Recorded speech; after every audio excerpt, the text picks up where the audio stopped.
My name is Joal Donovan. And my name is Joal Donovan. And we first came to San Miguel in the summer of 1969 with our then two sons. We rented a house on the Atascadero, and it was an incredible experience. John had traveled in Mexico twice before, and I'd heard about his trips, and I was really anxious to come to Mexico, and we first went to Mexico City for 2 weeks in 1965, and I really was passionate about this country. And we went to Cuernavaca one day, and we were walking down a sidewalk, and I came to a dead stop. There was this sweet little church and a sign in English, All Saints Episcopal Church, and the rector's name was an American name. And John is an Episcopal priest, and I said, "Well, John, how could you get this church?" And when we came to San Miguel, there was another little Episcopal church that we went to the whole time we were here. And they were looking for a rector. A rector in an Episcopal church is the head of a parish, which is a self-supporting congregation. And this church at that time hadn't been a parish, it had been a mission congregation, but it was developing, and they thought they were ready to have a minister come here on a permanent basis. And so they were looking, and they were interviewing somebody that summer. And Joal said, "Well, why don't you see if you could get the job?" I said, "Forget it." I wasn't wanting to change yet. By the way, a lot of people from Beaumont, Texas in those days came to San Miguel.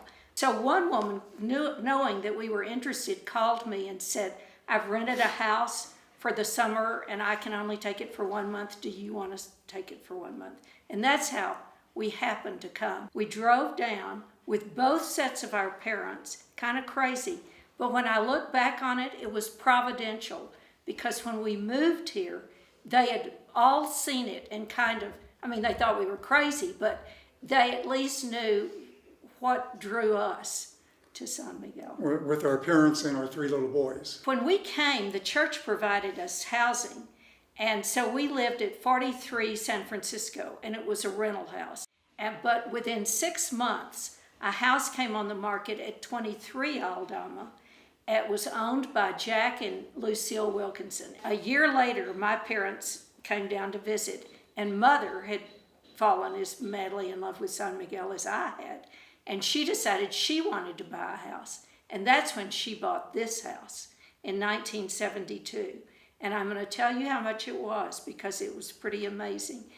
Esther Bennett has a house at 20 Aldama, and she's got a couple of people renting it now. But just knock and ask to see it, and I've got her telephone number. She's not well. She's living with her daughter in New Mexico, and if you like it, well, you could call her. Mother decided she'd call her, and so Esther said, "Yes, I'm ready to sell the house. I'm never coming back, but I have no idea what to ask for it.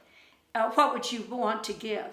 And I don't think Mother thought too long, and I don't know how she even came up with this, but she said, "Well, how does $12,500 sound?"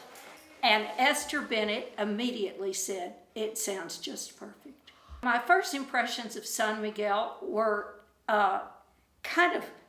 I just don't think I'd ever been to a place quite like this. And I remember when we drove in, we came over the way from Dolores, we came through Dolores, and coming over that hill and seeing San Miguel down below, a small village, but with that beautiful pink church, I just thought it looked like fairyland. It was so beautiful to approach. And every time we come, we always roll down the windows the minute we hit the cobblestones and sort of smell it and hear it and just kind of get all of the senses stimulated, which it does. But we had been told about this house we were renting, and she had given me instructions on how to get there, and we had to go up the Santo Domingo street.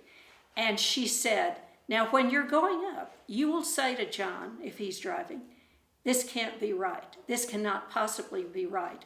And John will look at you and say, 'Joal, you've made a mistake. This cannot possibly be right.'" Getting used to that first time, those little tiny narrow streets, it was amazing. That first night in San Miguel, we all went down to a little place that was on the corner of Quadrante in Aldama called the Osteria del Parque. It was a sort of restaurant bar, and we all had a margarita. And then We all had another we all had margarita. another margarita. And Joel's niece couldn't finish hers, so I finished it. And then I realized I shouldn't have had that other margarita. And I was driving, and I don't normally do this, but I just got behind the wheel and just gripped the steering wheel and drove up some and then go into the Atascadero, into the driveway at the house, and got there okay. I didn't feel so hot afterward. San Miguel did not have the kind of social scene it has now.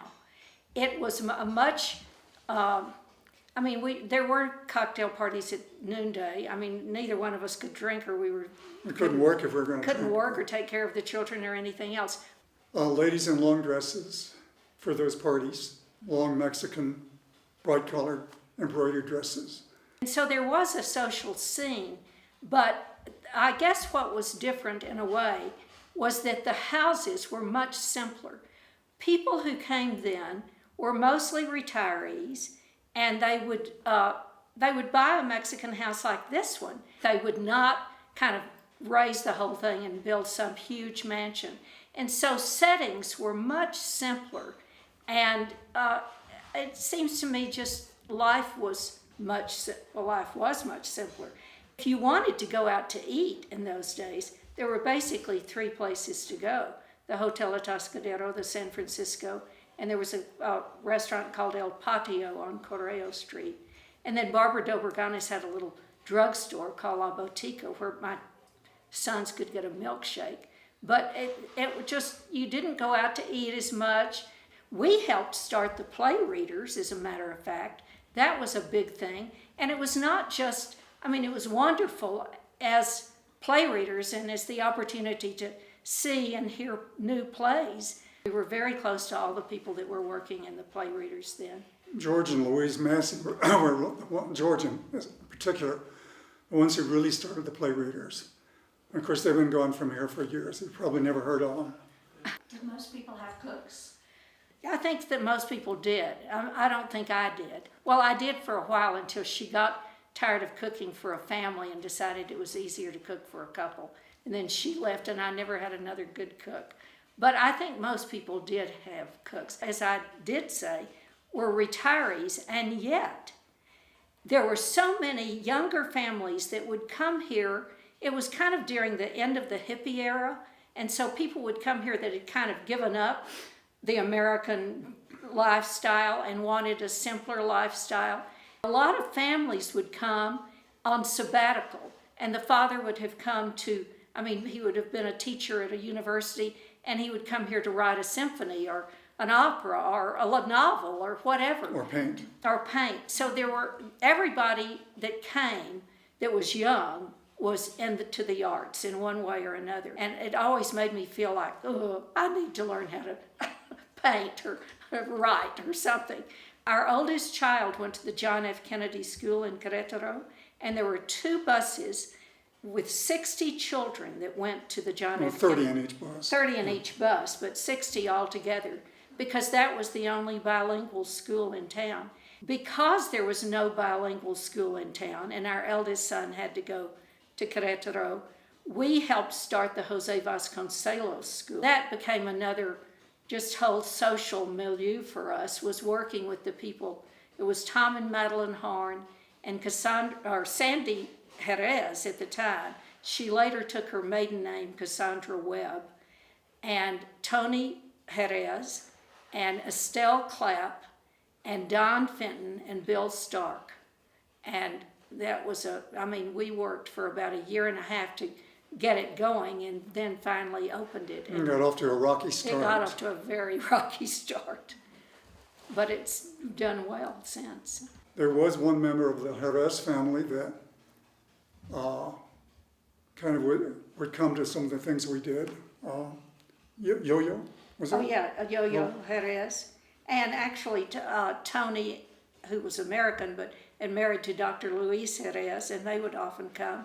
And talking about the social scene, one of the ways that I think, had the best time was going on picnics. We went on a lot of picnics in those days. Raphael Darcourt, who owned the Fragua at the time and had an American girlfriend, he and his sister had a farm out close to Cohen Fort.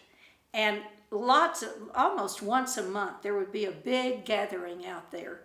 And so there would be Mexicans married to Americans that would come. But we did not interact much with total Mexican families. I've always regretted that. And we had some Mexican teachers. Oh yeah, sure we did. Oh, in fact, I loved her, and I still see her from time to time. She was one of our teachers, and really a wonderful woman. And Jesus Ledesma was the director of the Spanish part of the Jose Vasconcelos, and I think he may still be. And we kind of got to know him, but it was more in terms of the work than really a lot of socializing. Conveniences? The early inconveniences, I should say. We brought a washing machine down from the States with us, and we hooked it up, of course, with cold water. And it worked for maybe a year, and then it broke down. And there was a man in town who said, he could fix it. So he took it, and he had it for 2 years, and finally brought it back, and it more or less worked. The other inconveniences that I remember almost fondly, I actually remember these fondly, is that the lights went off regularly in those days. And I mean, there was something really, I don't know, it was just wonderful to have supper by candlelight and to take a shower by candlelight. And you actually kind of liked it. We went to a big production at the Bellas Artes. It was a play outside. And they had built a stage up over the fountain. And there were, everybody in San Miguel was there, Mexican and Americans. It was a huge audience. And in those particular days, there was about 1 year where the lights you knew were going to go off at 8 o'clock, or maybe it was 8:30, and they were going to stay off for an hour, and that just was the way it was. We got there, I think we started the production at 7, and at 8, the lights all went off. So we all just sort of talked and had a glass of something to drink, and an hour later, they came back on. The show started again. There was never any shortage of entertainment in San Miguel. I mean, there were always things at the theater. I mean, we were part of the Prole Readers, and we would do things. But we would take our kids to things at the Peralta. It was very inexpensive in those days. And those days, the Cervantes Festival would bring some of their shows here. And I will never forget, they brought a Czechoslovakian blacklight theater. We sat way up on the 3rd floor because those were the cheapest seats. But it was totally magic. I don't know whether you've ever been to a blacklight theater, but you don't see certain things. I don't know how they do it, but they dress in black and they light just part of the stage, and so it looked like musical notes were just floating. Or I don't know how they do it, but anyway, it was wonderful. And Tom, our youngest, was about 4, I think, 3 or 4. He was hypnotized. And about sort of halfway through or something, he leaned over to me and he said, "This is it." And I said, "This is what?" And he said, "This is what I want to be when I grow up." He wanted to do that, make magic. I loved that. The town, when we were here, was much smaller, much quieter, not as much going on, but it was more tranquil, hardly any traffic.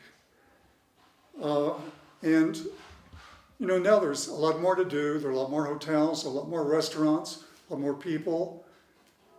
And if I could maybe make it somewhere between what it was then and what it is now, I might be the happiest. We've never been able to give it up. Because we've come every single summer of our lives, we have never missed one summer. We moved away from here in 76, But because we continued to come, we've watched the changes evolve. I mean, slowly, rather than being hit by them. I don't think if I had been away all those years, I would have been able to sort of experience it as the same place. The most wonderful part of San Miguel is its people. And I say that we have not socialized with Mexicans, and that's true. But these workers that are in our house right now, I mean, the people that you deal with, I mean, and one reason I really love keeping the house, even though it's sometimes sort of a burden to get everything done and keep everything going, I love the gardener. I mean, if I didn't see that gardener every day, if I didn't see my sweet maid every day, I mean, just the people that I deal with make my life so much richer. And that's been true from when we first came, and it's still true now. And all the things that I don't so much like about it, they kind of fade into the background because I still get to work with these Mexican people. I love them. I heard a story of a hurricane that Galveston had that ruined a Tiffany window in your local church, and maybe you could tell us a little. It's the Trinity Episcopal Church in Galveston, where I was the rector for 19 years. It's where we went when we left here. We were here 5 years when I was rector of St. Paul's. And then we went to Galveston, where I'd been the assistant rector one time earlier, 11 years earlier. And so it was that church. It's an 1857 building. The window is a 1904 window done by Louis Comfort, Tiffany and Company. And a very large, a huge window. It's behind the altar, and so it's kind of when you go into the church, it's the first thing you see. It's enormous, and it's kind of the church's icon or identification. The section that was broken out was probably just about that large. It wasn't terribly large, but anyway, broken glass was found all over the altar and the choir stalls and the floor, and so the restorers came and took all of the broken glass as well as the whole window. We looked at nothing but plywood for 2 years while it was restored. But anyway, when they did bring it back and put it back, reinstall it,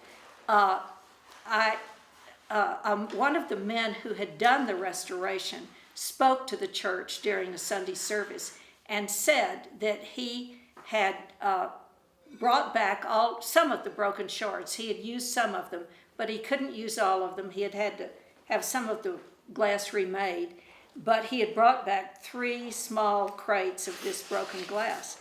And as I was walking out of church the Sunday that he spoke, a young man that hadn't even been at our church very long, but he was a savvy young man, he leaned over to me as we were walking out and he said, "Wouldn't it be great if we could make jewelry out of that broken glass?"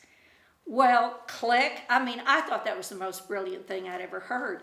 So I thought, well, if I just bring a few pieces to Mexico, there's so many jewelry artists here, and I knew David really well. So I did bring some pieces, and I had a hard time finding somebody that could really cut them cleanly because you can't use a real jagged edge. And that was hard. I did get enough cut that I had 9 pieces made, and I took them back to Galveston and we showed them after church and took orders. And we took about 50 orders that I was going to then have made on our next trip. But I said, the only way I'm willing to do this is if we find a glass cutter here in Galveston. And we luckily did find one. Robert Klepper, who had the idea, he's also an artist and a designer. He started designing the jewelry. So he would design it, the glass cutter would cut it, and I would bring it all down here in little Ziploc bags with a drawing for each piece. Well, 5 years later, and this is my last summer, and I'm just having very few made this summer, but for 5 years, we came twice a year, and I would bring it and take it back, and we would sell. And I have now paid Paco, and he has 3 women that work with him, I've paid them about $90,000 in 5 years. And so I feel like we've supported 4 Mexican families with this project, and we have sold enough jewelry that we have, I can't ever, I'm so bad with numbers, and this is an exciting program. It's about $150,000, and we've given every penny away, or it's in reserve to be given away, and it's we've given it to other hurricane survivors. Hurricane Sandy, a hurricane in the Philippines. So, but that's just another example of working with these incredibly wonderful people who can do so many good things. Well, St. Paul's the building was built about 1965, and it was already here, when we came. But they didn't get a resident priest for the first several years of their existence, not even after they had put the building up. And so I was the first resident priest. I was the first rector. And there's really nobody left here now, I think, of those founders that we knew when we lived here. A lot of them were still living. Her husband, Lawrence Wilkinson, was the architect for the church. He had a Mexican architect that worked with him. I didn't even realize he had an assistant who was a Mexican architect until he showed up at church one Sunday just 2 or 3 years ago and said, "I was the architect for this church." I said, "I thought Lawrence Wilkinson was." He said, we worked together. Evan and Miriam Bennett, they were supporters of the Biblioteca. They were supporters of Planned Parenthood in early days, supporters of scholarships for students. Their own people, the people that worked for them, they all got educated because they encouraged them to do that. Louise and Herb Baker. Louise and Herb Baker And Martha from Ohio, Campbell. Martha Campbell. Fleta McFarland. Well, Feed the Hungry was later. I think it really started when Dean Underwood was rector. Did he succeed you? Not immediately. Charles Doyle succeeded me. He was only here maybe 2 years. And his son, Andy, is our bishop now in my diocese in Texas. But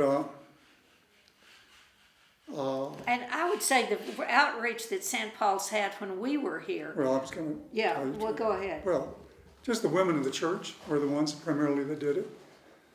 I remember the first little group of women when we came, had a meeting, and they said, "Okay, what do women of the church groups do?" I said, "Well, basically, there are 3 things.